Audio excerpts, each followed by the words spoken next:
Hello guys! For today's video guys ay is baccalaureate ng aming ate Janea. Dahil medyo napaaga kami guys dito sa simbahan. Ayan, picture muna. Dahil umuulan, kaya nakapag-decide ako maaga kaming pumunta dito sa simbahan. So, ito na guys yung aming graduating guys. Si ate Janea. Kaya talaga siya mag-picture guys, tinatakpan niya yung mukha, iwan ko na ba. Ang ganda-ganda niya naman, pero tinatakpan niya talaga yung kanyang face.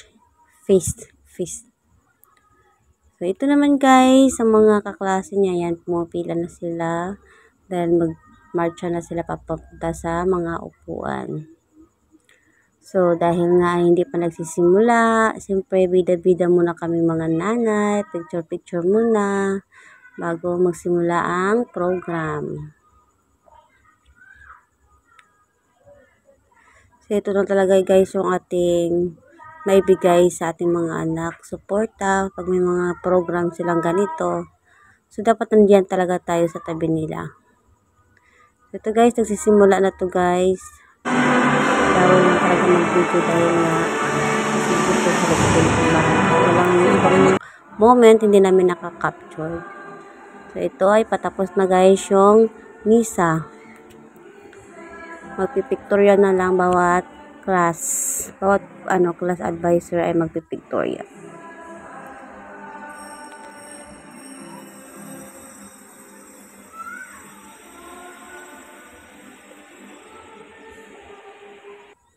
At natapos na guys, ito nga ay nagpictorial na kami. Yan, kasama si Father. So, ayan, rambol-rambol na guys. Rambol-rambol na yung kaganapan dito. Ayan, busy. Tapos na kasi guys, kaya pwede na tayong magkuha ng mga picture.